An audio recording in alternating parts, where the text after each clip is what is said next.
देवी अहिल्या विश्वविद्यालय के institute of engineering एवं टेक्नोलॉजी आईईटी में रैगिंग मामले में नया मोड़ आ गया है। एंटी रैगिंग समिति की जांच रिपोर्ट सामने आने के बाद खुलासा हुआ है यह महज रैगिंग नहीं बल्कि सुयोजित तरीके से छात्रों पर दबाव बनाने और उन्हें इस्तेमाल करने की कोशिश थी।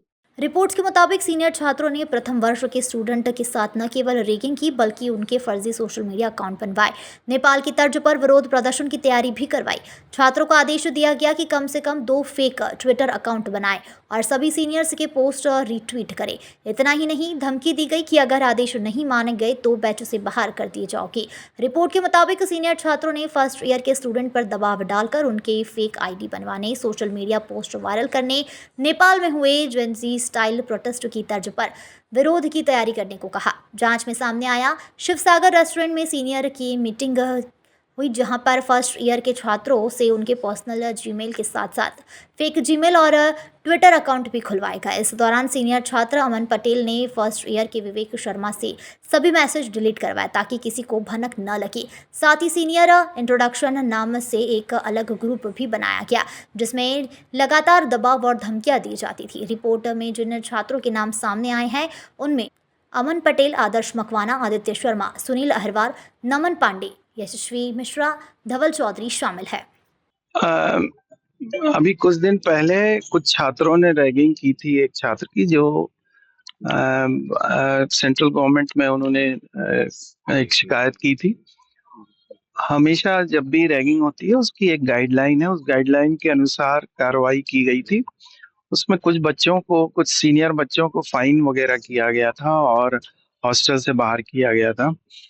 तो उन बच्चों के द्वारा जो पता लगा है अभी हम लोगों को कि उन बच्चों के द्वारा चूंकि उनको निकाला गया है और इस तरह का फाइन वगैरह है तो कुछ आक्रोश है उनके मन में। उसके अंतर्गत इन्होंने जूनियर बच्चों को बुला के धमकाने का कुछ कार्य किया है, जो विश्वविद्यालय के बाहर किसी रेस्टोरेंट में उन्होंने बुलाया था और वहां पे इन लोगों को कुछ इंस्ट्रक्शंस दिए गए। उसके फलस्वरूप बच्चों ने आके अब ये नहीं पता कि किन बच्चों ने किया है, परंतु जानकारी में ये आई है कि जूनियर या सीनियर बच्चों ने सीसीटीवी के कैमरे और डीवीआर वगैरह तोड़े हैं और चुरा ले गए।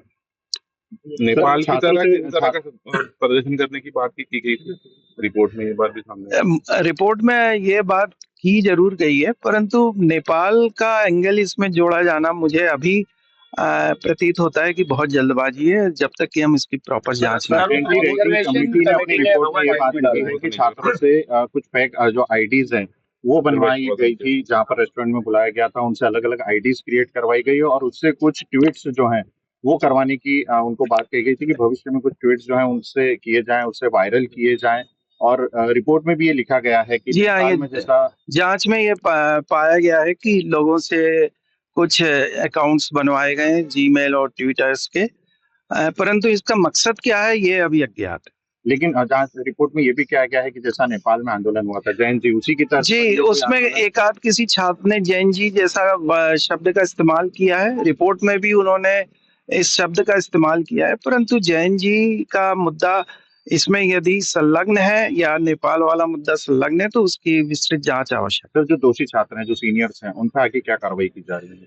अब उसकी कमेटी एक हम लोगों ने आज प्रोक्टोरियल बोर्ड की मीटिंग होने वाली है, उसमें जो रिकमेंडेशन होगा वो जाहिर हो जाएगा। पुलिस को भी पुलिस में एफआईआर की जा चुकी है। पुलिस एकदम से एफआईआर करती नहीं है, पहला एक आवेदन किया जा चुका है जिसमें ये आग्रह किया है कि चोरी जो हुए हैं हमारे यहाँ के कैमरे वो और इस तरह की यदि कोई घटना घट रही है तो उस पर जांच की जाए। अमन पटेल कौन है? अनुज पटेल कौन है? ये छात्र हैं, सीनियर छात्र हैं। आईटी में आईटी के किस ईयर के हैं? ये मेरे ख्याल से 3rd ईयर के छात्र। सर, किसी संगठन से जुड़े हुए हैं क्यों सर?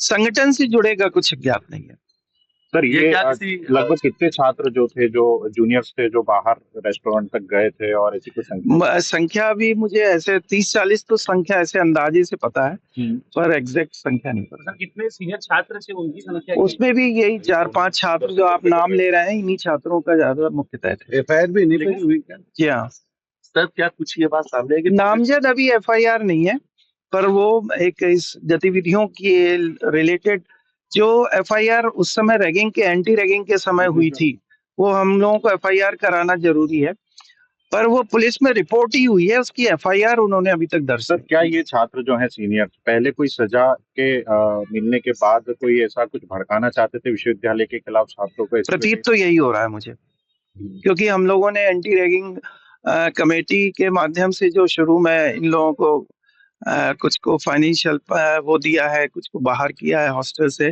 तो वो आक्रोश मैंने अभी जिक्र भी किया कि वो आक्रोश जो है वो जरूर उसमें है। किसको बाहर किया था इसमें? अमन पटेल? हाँ, जो आप नाम ले रहे हैं अभी मुझे एग्जैक्टली नाम नहीं मालूम। इन छात्रों को बाहर किया गया था? बाहर किया गया, हॉस्टल से बाहर कर दिया? कुछ को हॉस्टल से बाहर किया गया है, कुछ पे ये आर्थिक दंड भी किया गया है, और कुछ को ये भी किया है कि आप सेमेस्टर के लिए डिबार है। सर, पुलिस को जो आवेदन दिया गया उसमें क्या कुछ बिंदु हैं सर? किस तरह के बिंदु हैं उसमें? भी ये नेपाल जैसी घटना का जिक्र किया गया? ये मुझे अभी ज्ञात नहीं है, मैं पता लगाना पड़ेगा मुझे।